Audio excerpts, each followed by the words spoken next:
talking with Tippy Elgar, who is the writer, actress of a movie called Terminus, which is a fantastic little eco-warrior kind of movie.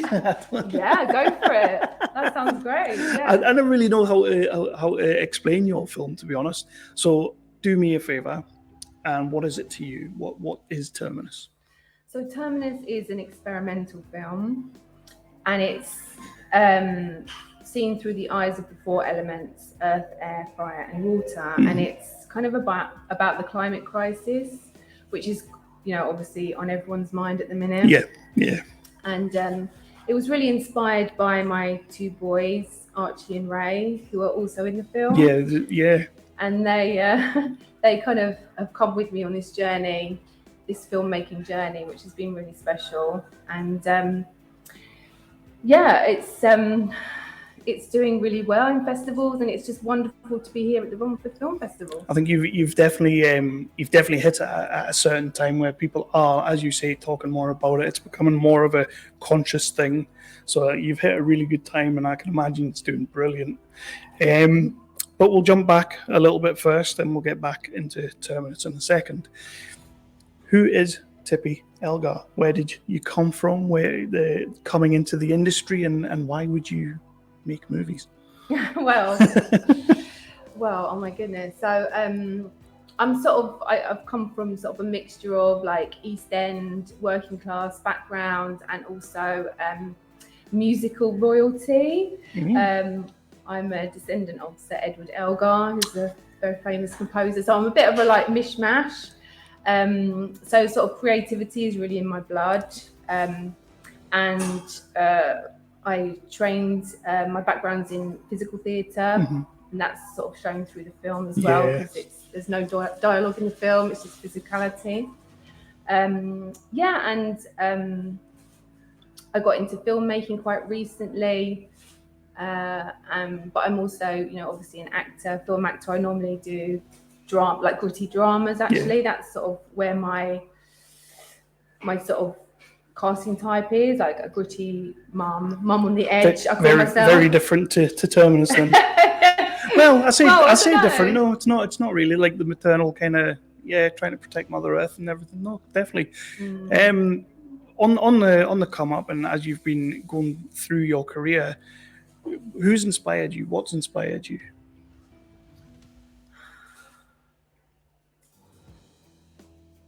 So I was really inspired by a theatre company called Frantic Assembly. They're a physical theatre company who do a lot of work all around the world, actually. And Cirque du Soleil, obviously a big inspiration.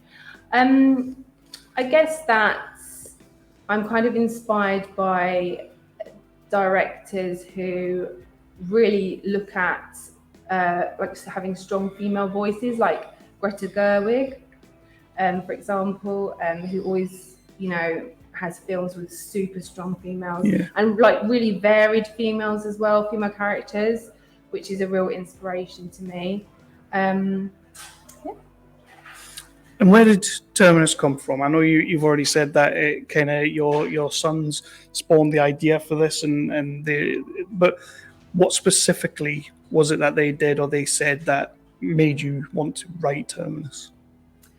Well, I kind of realised that they knew more about the climate crisis than I did. Like, they're very much inspired by people like Greta Thunberg, the climate activist, and it just, like, hearing them talk about it just sort of really inspired me to kind of find out more myself. And I was working with this fantastic choreographer called Amber Jarman, and she just pulled everything together. Obviously, we were working with another brilliant actress, dancer, Adrienne Ming. She's just a powerhouse of a performer. And it was just such a pleasure for the four of us, and then Amber, to kind of be workshopping through these ideas, and looking at sort of the interaction between the different elements. So obviously, like fire and water really did not get on. But obviously, like Earth and Air, there was like some really tender moments between them, and that kind of it's seen really clearly in the film. So the rehearsal process and the workshopping was really important. And how long did you take with that to make sure that you got it all right? Because, as you say, there's no dialogue in the movie. It's very much the music's doing all the heavy lifting for us, and you guys doing all the choreography. But from start to finish, and how long does that take in a rehearsal process? The rehearsal, really, we did not have that much time. No? We had maybe like a day. I mean, we had to learn all the dance and yeah. Well, I had meetings with Amber beforehand, so we were very clear on what we needed to do during the day. So we used our time really wisely, and obviously working with two young actors, we couldn't sort of keep them entertained for like long periods of time. So we explored it within a day and sort of nailed down the choreography from there. And obviously we on the 2-day shoot, we shot a lot more, and we were able to kind of edit it down to really just the essential action that we needed to really kind of nail the narrative through the film. And the age-old story in filmmaking and acting is everything never work with kids. And you're working with your kids. I can't stop my kids playing Mario Kart, so how did you get these kids in the woods doing this film? Like, how did you keep them reined in?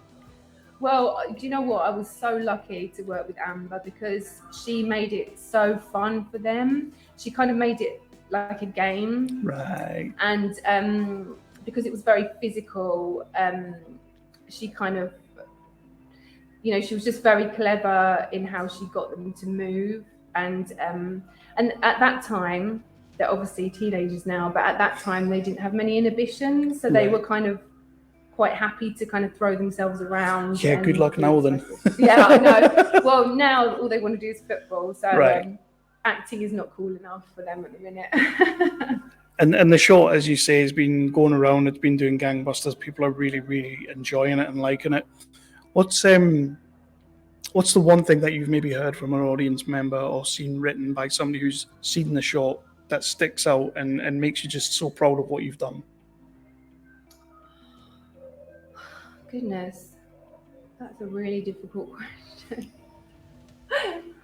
I think I've had a lot of feedback on like the power of the message behind it, which is the fact that, if we want, in terms of the life journey of our planet, we as the human race are just one short stop.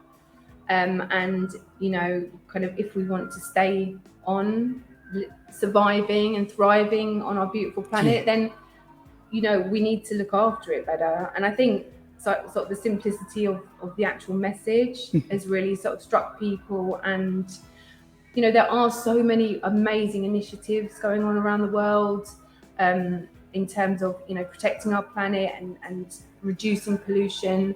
And, we need to hear more about them because they're really uplifting. It's such a sort of realistic and hard-hitting topic of conversation, and there's it can really bring us down, but to hear about those wonderful initiatives going on around the world is really important. I think people are starting to, but I think for the longest time society's just been kind of like, well, it's not going to be my problem. But it's going to be your kids' problem, your grandkids, further on down the line. But if we don't start looking after it now, and I only really get that because my daughter, she keeps on going on at me, and I'm like, it's all right, we'll be gone by then. But but it is that thing, like that's how I've thought about it over the years, and I am starting to see the other side. Which is why your short, when it came in, and I quite like the way you did it with the interpretive dance, like an experimental kind of thing. Like it really sort of hits on another level because it's intricate and it sort of shows you that it is a complex issue. Yeah, and I think there's so much talk around the climate crisis. We've got politicians, telling us what we should be doing. We've got big businesses not really taking, responsibility. And so it's like, I wanted to make something with no dialogue in it at all. to just really sort of hit home the kind of the power of the situation that we're in, and what we can do to make our situation better. Every filmmaker and every creative that I speak to, director, producer, actor, it doesn't really matter what part of the filmmaking process they are. When they see something, their project up on the big screen or at home or anything like that, they can tell you absolutely everything that went wrong. They remember the bad days, they remember the worst things that happened. Yeah. I like to ask, when you're sat in that cinema today, specifically today, what part of that movie do you look at on the screen and you're like, we absolutely nailed that moment. It's amazing.